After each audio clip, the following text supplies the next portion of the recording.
En parfaite liberté, ce Guy Carlier. Comment ça va? Bonjour. Bonjour Guy.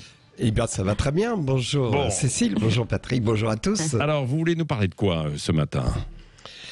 Eh bien, compte tenu du succès de ma citation d'André Malraux hier matin, j'avais envie de vous parler de Malraux et du couple qu'il formait avec Louise de Villemorin, et puis par extension de ces autres couples d'intellectuels ou d'écrivains qui furent des phares de la pensée, Sartre, Simone de Beauvoir, Aragon, Elsa Triolet ou Johnny Hallyday et Laetitia. Mais comment ce matin ne pas parler d'un autre couple qui fait la une de tous les médias? Oh, ils ne vivent pas ensemble, ils n'ont d'ailleurs rien en commun sur le plan personnel, mais ils sont unis à la une de l'actualité. Je veux parler de Sandrine Rousseau et d'Éric Zemmour. Ah oui. Je me garderai bien de prendre position, mon avis n'a aucun intérêt. L'important, c'est d'essayer de comprendre ce qui fait leur succès médiatique. Depuis des décennies, on élit nos dirigeants en fonction d'une sorte de balancier qui va de droite à gauche au gré de nos déceptions. Alors, on est déçu par Chirac, on relance le balancier Jospin en législative, on est déçu par Jospin, on repart de l'autre côté. Après, on est déçu par Sarko, on repart vers Hollande. Des décennies d'alternance droite-gauche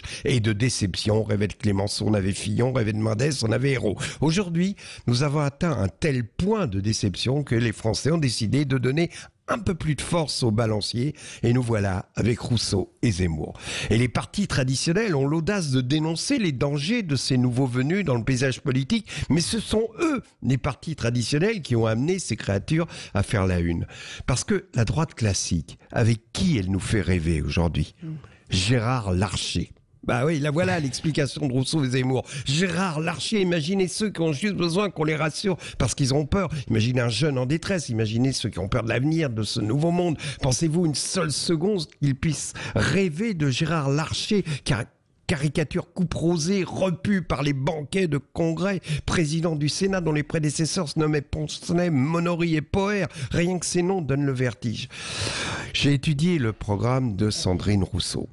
Elle combat le harcèlement des femmes par leurs supérieurs hiérarchiques. Bon, moi, personnellement, je n'ai jamais vu, tout au long de ma vie professionnelle, dans les médias, un responsable d'émission profiter de son statut pour harceler une femme.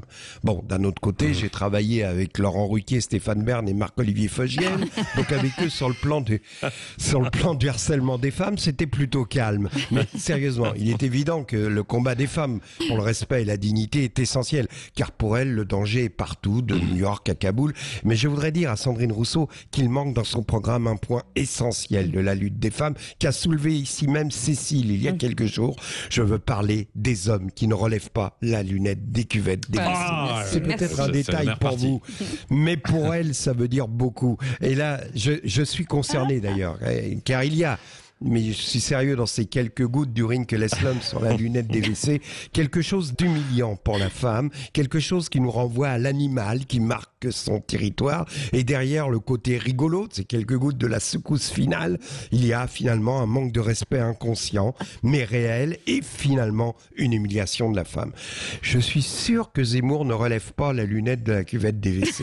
Pour terminer avec une citation, hier c'était Malraux, aujourd'hui Louise de Villemorin, sa compagne, qui, dans son journal intime, écrit « Lundi 14 janvier 1963, week-end à Verrières-le-Buisson avec André. Il n'a toujours pas remonté la lunette des WC. » Et vous savez ce qu'on dit, hein?